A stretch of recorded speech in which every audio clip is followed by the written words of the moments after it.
जय भीम, जय मूल निवासी साथियों। आप देख रहे हैं MNT न्यूज़ नेटवर्क। अभी अभी हम हिमाचल के दौरे पर हैं और साथ में पीपल्स पार्टी ऑफ इंडिया के राष्ट्रीय उपाध्यक्ष मूल निवासी दयाराम जी भी हिमाचल का दौरा कर रहे हैं। 2 दिन से ये हिमाचल का दौरा कर रहे हैं। आइए हम इनसे जानते हैं किस तरीके से आप हिमाचल में फुले अम्बेडकरी आंदोलन को देख रहे हैं, यहाँ के लोगों से मिल रहे हैं, क्या लोग सोच रहे हैं फुले अम्बेडकरी आंदोलन के विषय पे। यहाँ के जो लोग हिमाचल के। MNT न्यूज़ नेटवर्क में आपका स्वागत है। धन्यवाद बहुत बहुत। सर, आप किस तरीके से आप देख रहे हैं हिमाचल को, खासकर फुले अम्बेडकरी आंदोलन के हिसाब से? मैं अभी 11 जून को यहाँ पर आया हूँ और आज 13 जून है और मैंने करीब 20-25 लोगों से मिला हूँ।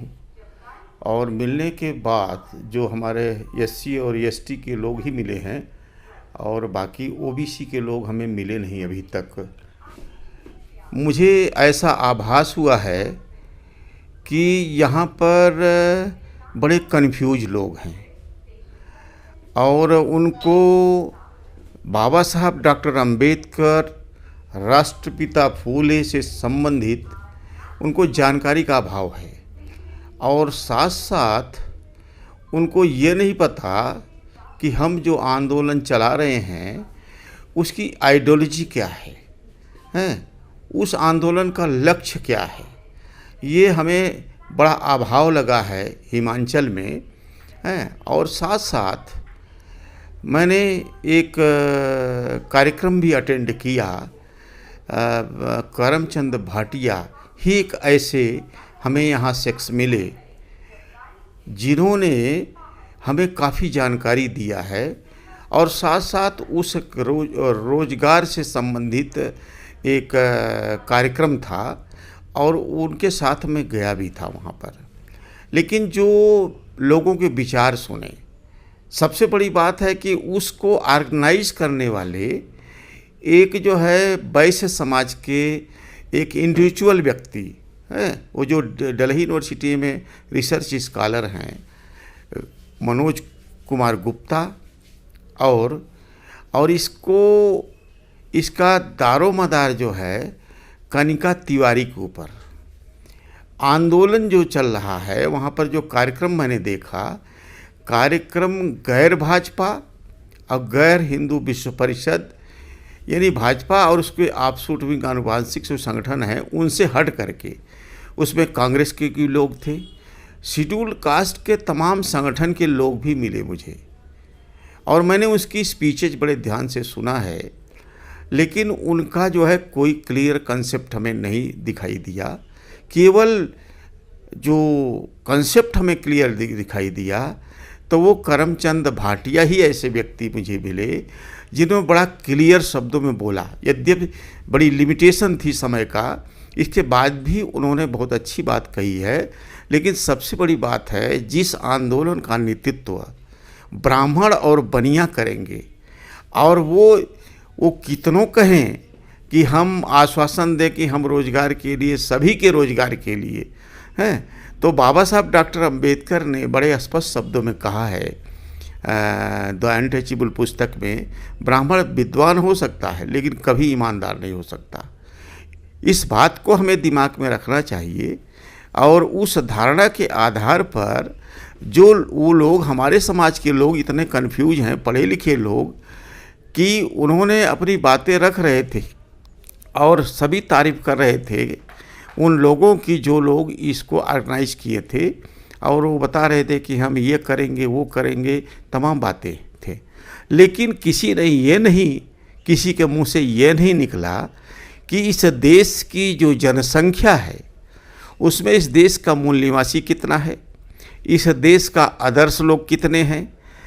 अगर किसी को हक अधिकार देना है तो भारत जातियों का देश है, इसमें भिन्नताएं हैं, तो जातियां उन्हीं लोगों ने बनाया है, किसी और ने नहीं बनाया है। जाति कहीं आकाश से नहीं टिपक के आई है, जाति उन्होंने बनाया और जाति के आधार पर भेदभाव उन्होंने किया, जाति के आधार पर उनके हक अधिकार उन्होंने छीना और वही लोग फिर नेतृत्व कर रहे हैं कि तुम्हें हम रोजगार देंगे। जब भारत के संविधान में पूरी व्यवस्था है आर्टिकल 16(4) में रोजगार की, कि जो लोग अधिकार वंचित हैं उनको जो है उनको प्रतिनिधित्व दिया जाए, उचित प्रतिनिधित्व दिया जाए। लेकिन आज तक इसके विषय में कोई चर्चा नहीं, और उस कार्यक्रम में मैंने देखा इस पर कोई भी नहीं बोला, न शेड्यूल कास्ट का व्यक्ति, न शेड्यूल ट्राइब्स का व्यक्ति हैं।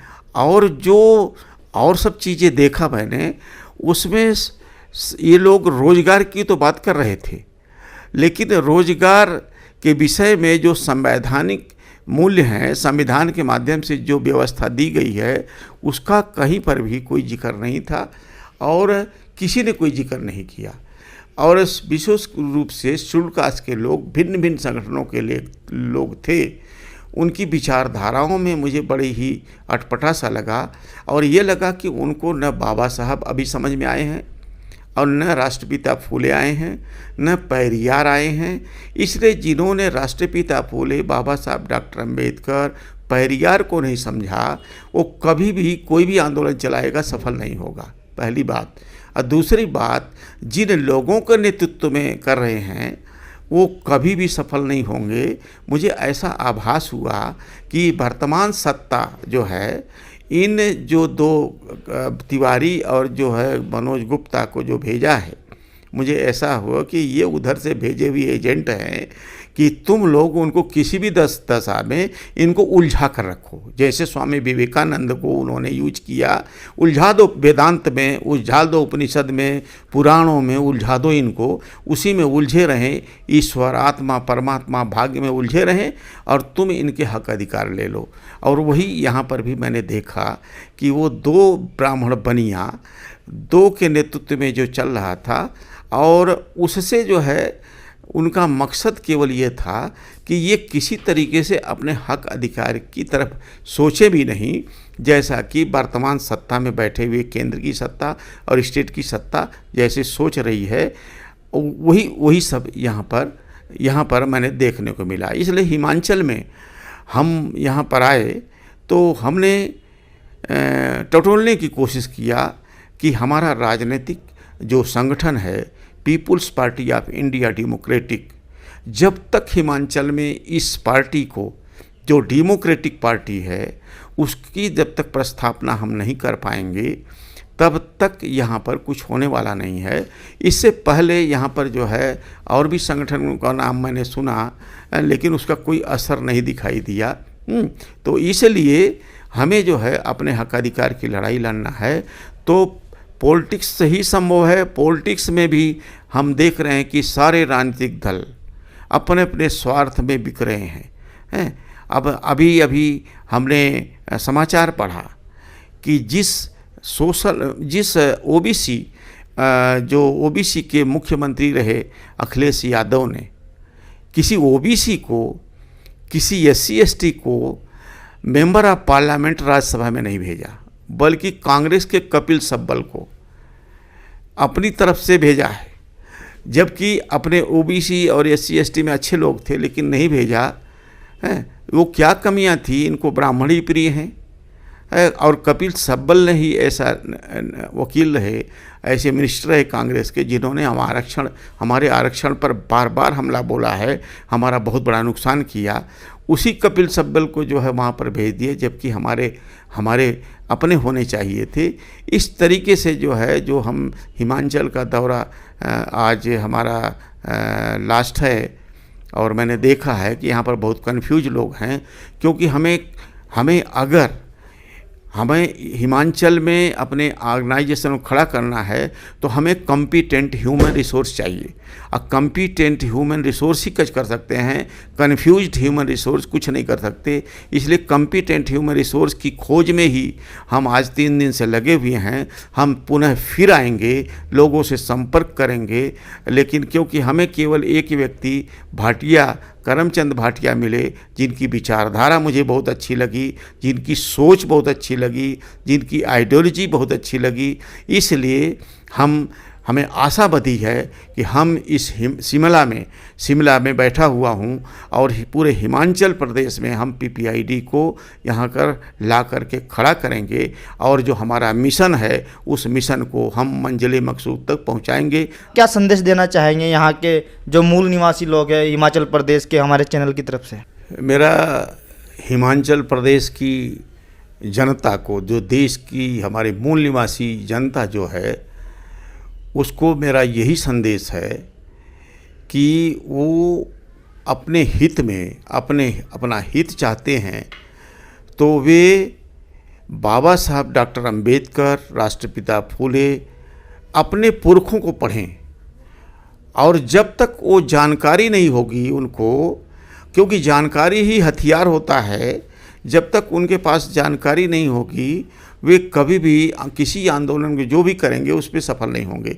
इसलिए उनसे हमारा दरख्वास्त है कि वे लोग people's party of India democracy से जुड़ें और इसी में उनका भविष्य सुरक्षित है। और भी तमाम जो देश में दल चल रहे हैं, न वो डेमोक्रेटिक हैं, उनके यहाँ व्यक्तिवाद, परिवारवाद सब चल रहा है, लेकिन हमारी party people's party of India democratic, जिसके राष्ट्रीय अध्यक्ष हेमराज सिंह पटेल हैं और वो पूरे देश का दौरा कर रहे हैं, और उनके नेतृत्व में हमारी पीपुल्स पार्टी ऑफ इंडिया वो काम कर रही है।